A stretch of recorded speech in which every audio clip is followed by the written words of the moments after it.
Assalamualaikum warahmatullahi wabarakatuh. Yang terhormat kepada Ibu Zuhratul Fauziah MPD selaku dosen pengampu mata kuliah Desain dan Pembelajaran, dan tak lupa kepada teman-temanku semua yang berbahagia. Kami dari kelompok 4 akan mempresentasikan hasil diskusi kami dengan judul pengembangan silabus. Untuk materi yang pertama, yakni pengertian dan landasan silabus, akan disampaikan oleh teman kita Indah Alfiz Zakiyah. Kepadanya waktu dan tempat kami persilahkan. Pertama, saya akan menjelaskan tentang pengertian silabus. Silabus merupakan rancangan pembelajaran yang berisi tentang rencana bahan ajar mata pelajaran tertentu pada jenjang dan kelas tertentu. Sebagai hasil dan seleksi pengelompokan, pengurutan dan penyajian materi kurikulum.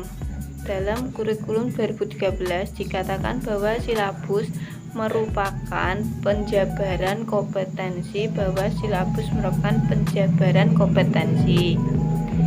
inti dan kompetensi dasar ke dalam materi pokok seperti kegiatan pembelajaran dan indikator pencapaian dan kompetensi untuk penilaian. Yang kedua, landasan pengembangan silabus.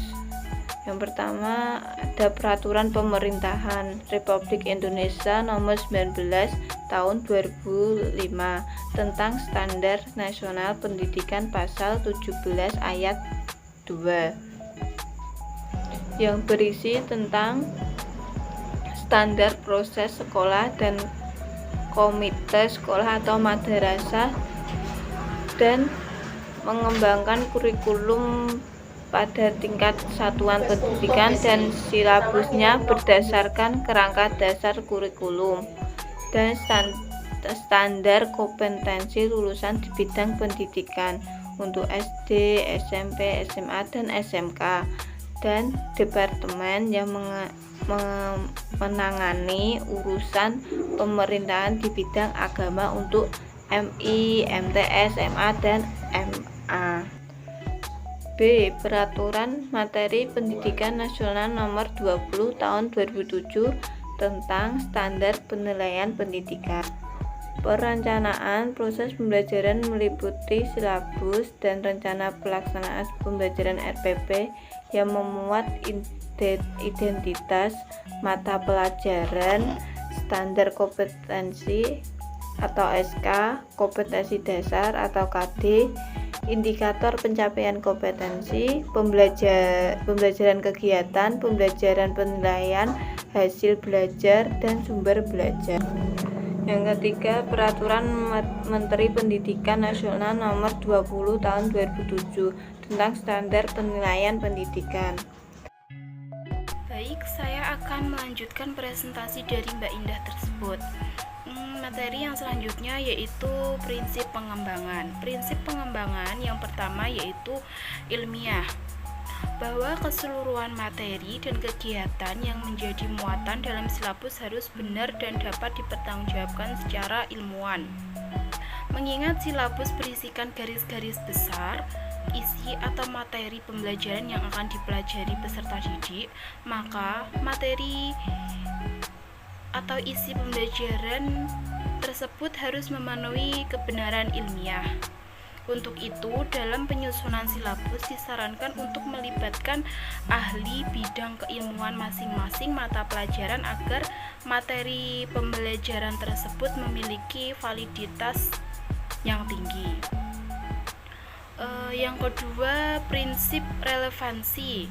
Prinsip ini memberikan arahan bahwa cakupan, kedalaman, tingkat kesukaran, dan urutan penyajian materi dalam silabus harus sesuai dengan tingkat perkembangan fisik, intelektual, sosial, emosional, dan spiritual peserta didik. Prinsip relevansi ini juga mendasari pemilihan materi, strategi, dan pendekatan dalam kegiatan pembelajaran. Penetapan waktu, pertimbangan pemilihan sumber dan media pembelajaran dan strategi penilaian hasil pembelajaran. Yang selanjutnya, prinsip sistematis. Prinsip ini memberikan arahan bahwa penyusunan silabus hendaknya bersifat sistemik dan sistematik. Jika silabus dipandang sebagai sistem garis besar program pembelajaran bersifat sistemik, komponen silabus hendaknya bersifat sinergik dalam pencapaian kompetensi dasar. Jadi, komponen-komponen dalam silabus harus saling berhubungan secara fungsional dalam pencapaian kompetensi, karena silabus pada dasarnya merupakan suatu sistem. Oleh karena itu, dalam penyusunannya harus dilakukan secara sistematik dan sistemis. Komponen dasar hendaknya menjadi acuan dalam pengembangan indikator, materi standar, penentuan waktu, pemilihan sumber dan media pembelajaran, dan standar penilaian. Yang selanjutnya yaitu prinsip konsistensi. Prinsip ini memberi arah bahwa dalam pengembangan silabus terjadi hubungan yang konsisten atau ajek taat asas antara kompetensi dasar, indikator, materi pokok, pengalaman belajar, sumber belajar, dan pengalaman belajar, sumber belajar, dan instrumen penilaian bersifat searah data rangka pencapaian standar kompetensi. Yang selanjutnya yaitu prinsip memadai. Prinsip ini memberi arahan bahwa cakupan indikator, materi pokok, pengalaman belajar, sumber belajar, dan sistem penilaian cukup memakai untuk menunjang pencapaian kompetensi dasar. Yang selanjutnya yaitu prinsip aktual dan kontekstual. Prinsip ini memberi arahan bahwa cakupan indikator, materi pokok, pengalaman belajar, sumber belajar, dan sistem penilaian memperhatikan pengembangan ilmu, teknologi yang terwujud dalam realitas kehidupan. Ilmu pengetahuan dan teknologi perkembangan pesat di tengah perkembangan masyarakat dan iptek. Kontekstual berarti pengembangan silabus hendaknya sesuai dengan konteks zaman dan kehidupan peserta didik. Pengalaman belajar yang dirancang dalam silabus hendaknya menggunakan situasi kehidupan real yang sedang terjadi di tengah-tengah kehidupan peserta didik. Yang selanjutnya prinsip fleksibilitas, yaitu prinsip ini memberi arahan bahwa keseluruhan komponen silabus dapat mengakomodasikan keragaman peserta didik, pendidik, lingkungan belajar, dan dinamika perubahan yang terjadi di masyarakat dan satuan pendidikan setempat. Silabus hendaknya disusun fleksibel sesuai kondisi dan kebutuhan peserta didik dan masyarakat. Yang selanjutnya yaitu prinsip menyeluruh. Prinsip ini memberi arahan bahwa pengembangan indikator silabus hendaknya mencakup keseluruhan ranah kompetensi atau kognitif, afektif, psikomotorik. Selain itu, idealnya sesuai juga dengan pengembangan materi pembelajaran, kegiatan pembelajaran, dan penilaian pembelajaran. Prinsip menyeluruh ini perlu diletakkan dalam pencapaian kompetensi sebagai pencerminan pengetahuan, nilai, sikap, dan perbuatan, dan terwujud dalam berbagai kecakapan hidup. Materi yang selanjutnya yaitu unit waktu silabus. Yang pertama yaitu silabus mata pelajaran. Disusun berdasarkan seluruh alokasi waktu yang disediakan untuk mata pelajaran selama penyelenggaraan pendidikan di tingkat satuan pendidikan. Penyusunan silabus dilaksanakan bersama-sama oleh guru yang mengajar mata pelajaran yang sama pada tingkat satuan pendidikan untuk satu sekolah dan kelompok sekolah, dengan tetap memperhatikan karakteristik masing-masing sekolah. Yang kedua yaitu implementasi pembelajaran per semester. Penggalan silabus dikelompokkan kelompok program normatif dan adaptif sesuai dengan standar kompetensi dan kompetensi dasar serta alokasi waktu yang tersedia pada struktur kurikulum. Penggalan silabus kelompok program produktif ditetapkan berdasarkan satuan kompetensi sesuai dengan prinsip pembelajaran tuntas atau mastery learning. Sekian dari penjelasan saya, yang seterusnya akan dilanjutkan oleh Mbak Amalia. Selanjutnya ada komponen silabus. Yang pertama,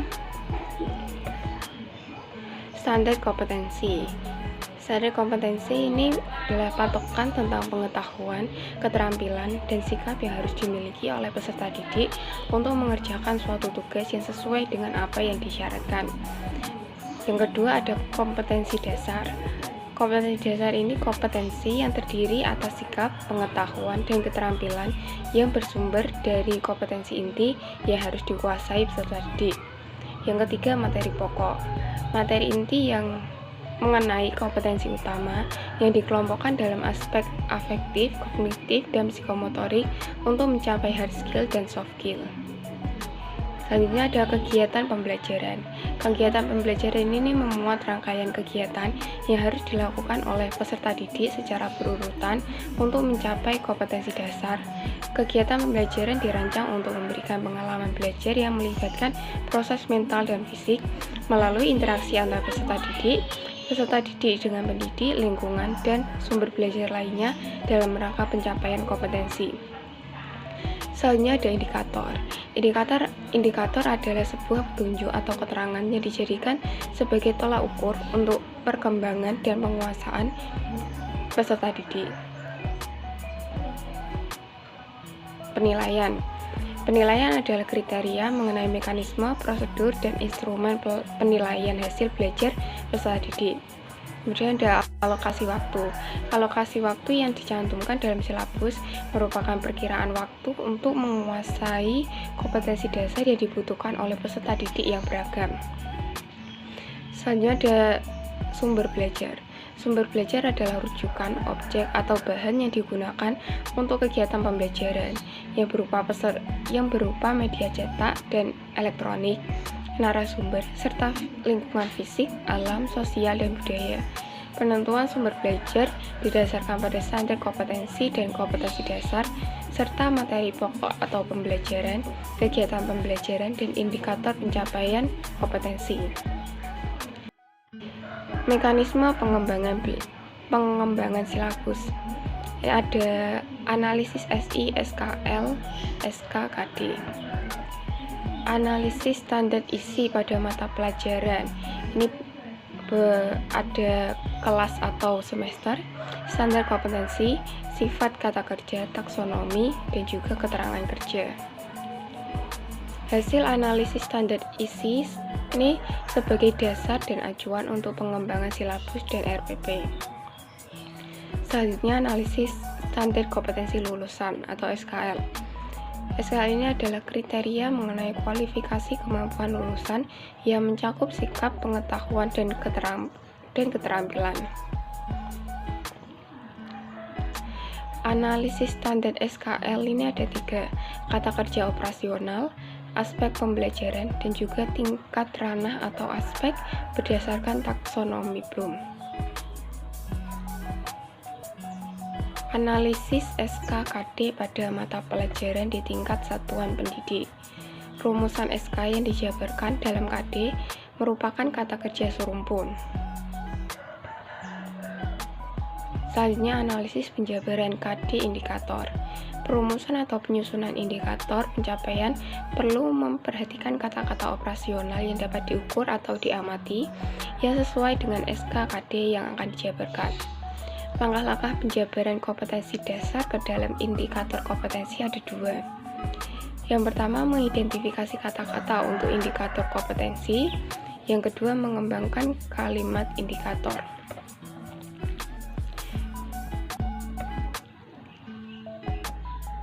KD indikator ini dibagi menjadi 5. Yang pertama materi pokok atau pembelajaran, yang kedua kegiatan pembelajaran, yang ketiga alokasi waktu, yang keempat sumber belajar, dan yang terakhir adalah penilaian. Selanjutnya saya akan menjelaskan tentang langkah-langkah pengembangan silabus. Pengembangan silabus ini terbagi menjadi 8 bagian.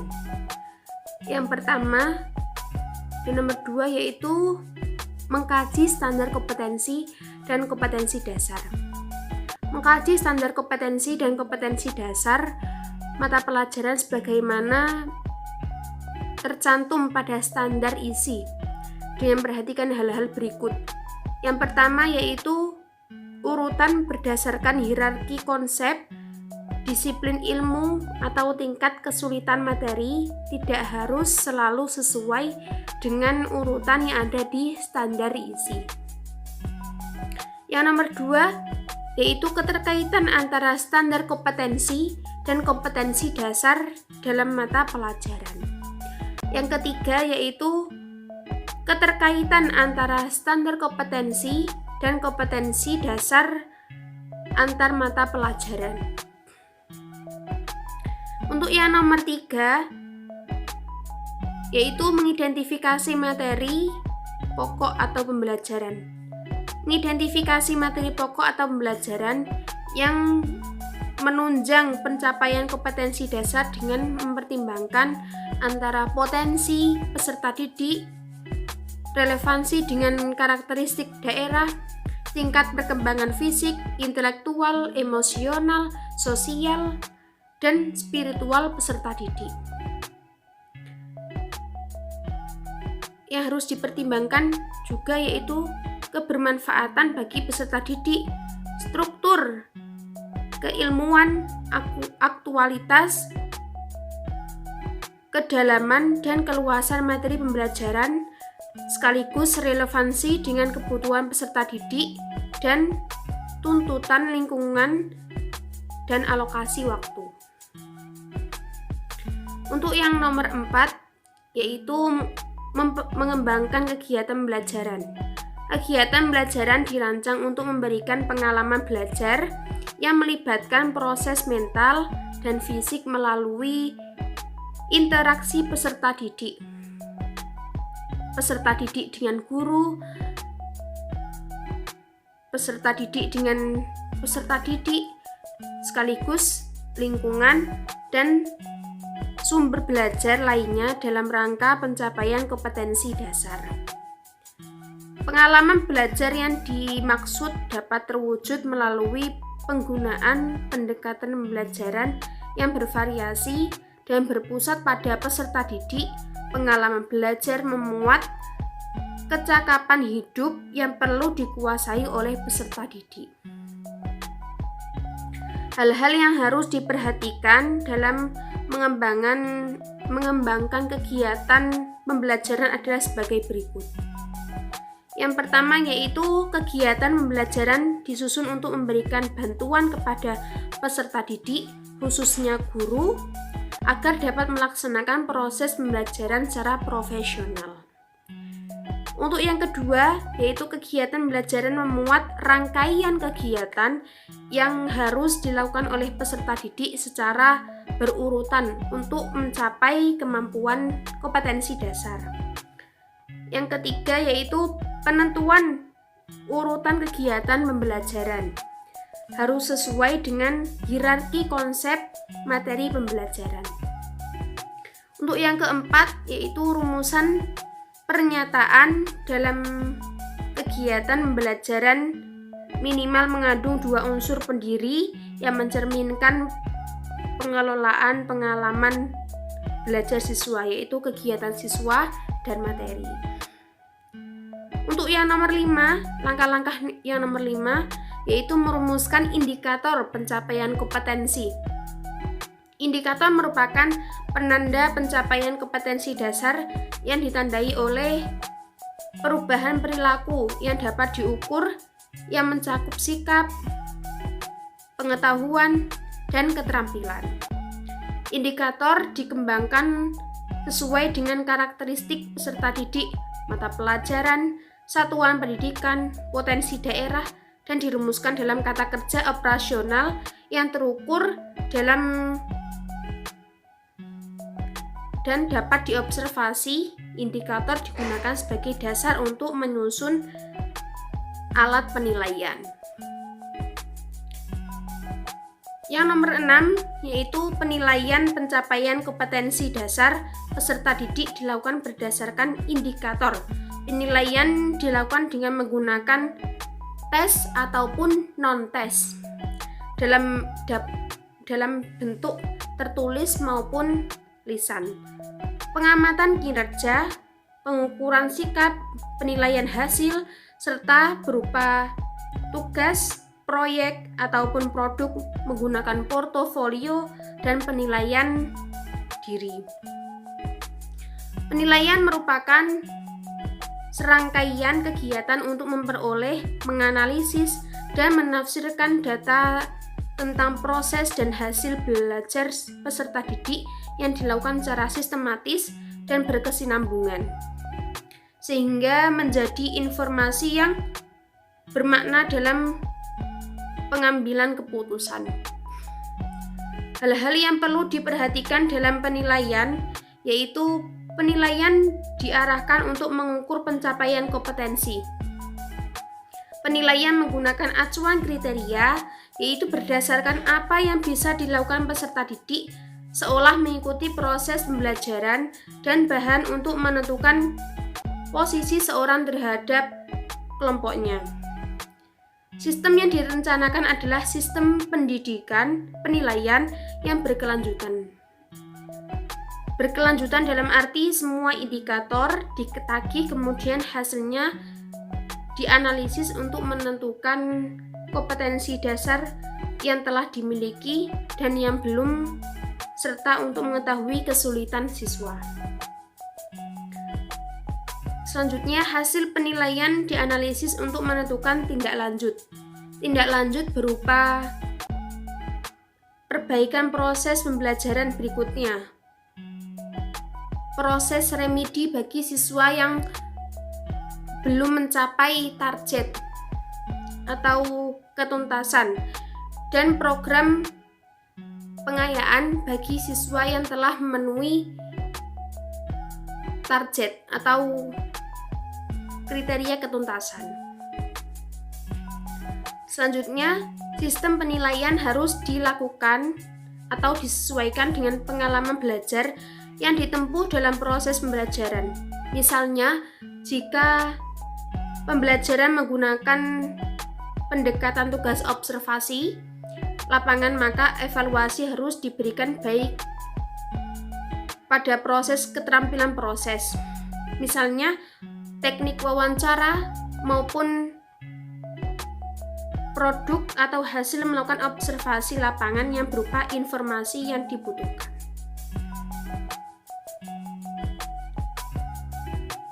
Nomor 7 yaitu menentukan alokasi waktu.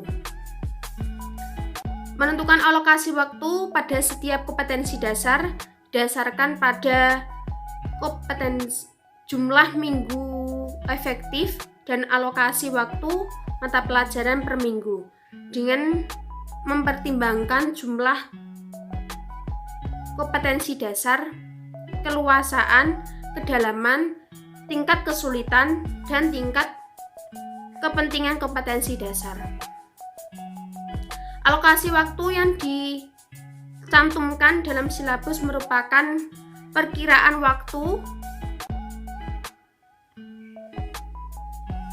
rata untuk menguasai kompetensi dasar yang dibutuhkan oleh peserta didik yang beragam. Yang terakhir yaitu menentukan sumber belajar.